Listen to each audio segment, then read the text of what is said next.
The Fenix A320 or the FlybyWire A320 NEO, which one should you get? Hey everyone, it's Hotchmania, and today I wanted to break down why you might want to pick one over the other. With the launch of the Fenix A320 and of course the venerable FlybyWire A320 NEO, there's a big debate right now among the flight sim community. Which one would be best for you? Of course, the Fenix A320 does have additional cost to it, coming in at $60 US about, and the Fly-by-Wire, of course, being totally free. It's shareware and a free community project, which is utterly amazing. But inevitably, we're still debating between two different A320. So is it worth it to move up to the Fenix and pay money for an A320, or should you stick with the Fly-by-Wire? Should you do both? Neither? Well, today I wanted to focus on the best features of each. What makes each plane unique and special, and certainly compelling enough that you should pick it over the other. And of course, the answer to most people is, well, I'm going to have both. But if you're truly trying to decide between the two, or if it's worth it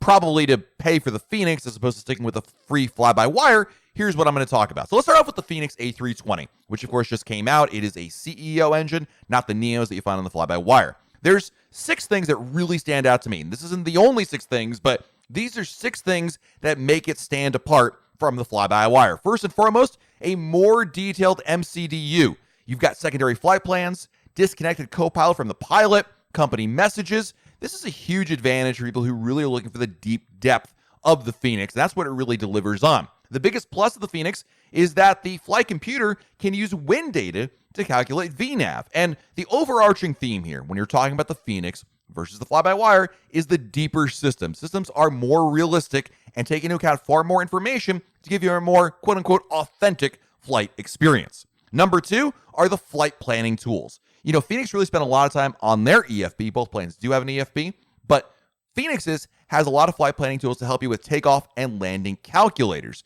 So whereas the fly-by-wire has this, it kind of does all the magic sauce on its own. The flight planning tools that the Fenix has are just, again, a little more precise and give you a little more interaction into being able to figure out exactly the kind of landing or takeoff you want. Packs on or off for takeoff. Are you using full flaps or maybe only 3 flaps for landing? These are the type of tools that you have with the EFB on the Fenix. And of course, there's the sounds. I think a lot of people, when they first heard the Fenix fly, absolutely fell in love with the sound pack that Fenix had in there. I've always liked the fly-by-wire sounds, but the sounds that you have from start to finish, whether we're talking about gear movements, flaps, engines, all of it in between, the sounds on the Fenix are just really, really impressive. And the sound pack has garnered widespread praise for being really, really good and really, really authentic. Number 4 on my list for the reason to pick the Fenix are the failures, if you're into that sort of thing. So Fenix put a lot of failure options into their aircraft in which you can initiate random or specific failures, and it's not just like, 3 or 4. We're talking about 288 working circuit breakers and over 200 failures for a full simulated avionic experience. It's really incredible, again, if you're into that kind of thing. Number 5, the cabin is fully rendered. Now, this means basically that if you're in the Fenix, you can walk around the cabin and check it out, whereas in the fly-by-wire, you cannot do that. Now, you might say, well, how much time am I actually going to spend out by the cabin? Probably not that much. But for me personally, I really like the fact that I can set up my camera views from the cabin. And so it's a little bit easier. I don't have to use the showcase camera to get around. And lastly, something else that really stands out about the Fenix is the texture detail. It is absolutely awesome and really makes the plane feel very, very real. If you zoom in, you're going to see the paint chips and textures there. And if you have virtual reality enabled on your computer, boy, oh boy, it really looks like the real thing. All right, let's move over to the fly-by-wire and talk about what makes the fly-by-wire A320 NEO just that darn good and really compelling as a choice to stay with it. Number 1, in my opinion, the EFB flow is superior. Now listen, this is a matter of just, I think, personal preference, but I love the EFB on the fly-by-wire. I love the fact that it's laid out really easily. I think you can easily move through all the systems, and some of the functions on there are really cool. In fact, I love the fact that there's VATSIM integration into the EFB, so it can show you which frequencies are available, which are online, and easily switch between the two. It's little things like that that just make it a little bit easier for me. Number 2 reason to stick with fly-by-wire is I think it has faster, maybe even better, SimBrief integration. So if you file your flights on SimBrief, both planes will allow you integration with SimBrief. So to be fair, they both do this.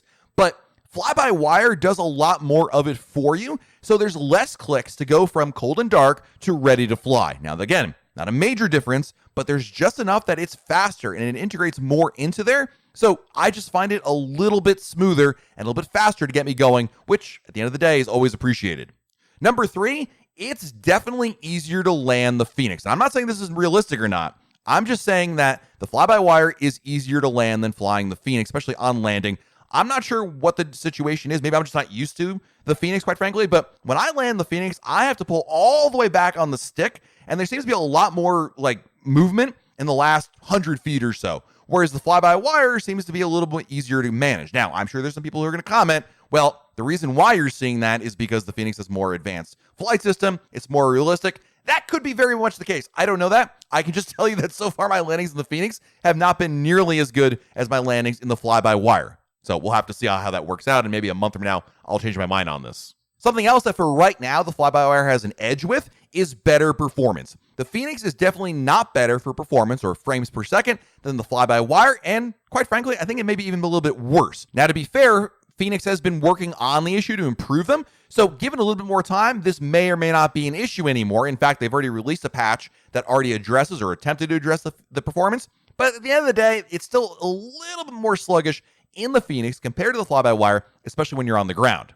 Number 5, another advantage that the fly-by-wire has is certain RNP approaches won't work as imagined with the CEO engines. In the context of, say, Innsbruck or Lima Oscar Whiskey India RNAV 08 approach, it appears the RNP Zulu is an authorization required approach, which the A320 CEO just can't do because it's not certified for that. But on the other hand, the NEO is and can do it. By the way, RNP and RNP authorization required approaches allow crews to fly approaches using internal and very accurate navigational tools instead of traditionally using external guidance aids. And yes, I did Google that because I had no idea what that meant either. But if that's important to you, that's something else that the fly-by-wire can do. The main thing here is if you want a high-fidelity A320 right now and don't mind having to fly an older generation, then the Fenix is definitely for you. The fly-by-wire will eventually reach the same level of fidelity, in my opinion, as Fenix, but it's a long road ahead. It's a freeware product, and it's the current and latest generation of the A320. The fly-by-wire has VNAV, and it still has some tweaks, but it works pretty darn well. It has LNAV, it can do ILS and RNAV approaches, and these are the basics for what most people consider to be, quote, a study-level airliner. The basic startup and flight planning within the fly-by-wire is broadly the same as the Fenix, and I would say, while obviously the Fenix has a few extra quality-of-life features, it's nothing that the fly-by-wire won't have soon with some of its updates that I'm sure the developers are working on. The fly-by-wire has nearly all the Airbus fly-by-wire modes, and you have to remember, even before the Fenix came out, all the real-world A320 pilots you may have seen on YouTube or on Twitch that were talking about the fly-by-wire usually commented that the plane was good. You never hear them saying it was trash or anything terrible, just needs a little bit more work. If you're a newbie, there wouldn't be a whole lot of difference, arguably. For the more experienced or hardcore simmers, I think the Fenix is definitely the way to go. The Fenix A320 is a wonderful aircraft and the most complete Airbus aircraft in Microsoft Flight Simulator right now. So for those that want to experience the complete package of what it offers, the Fenix is the way for you.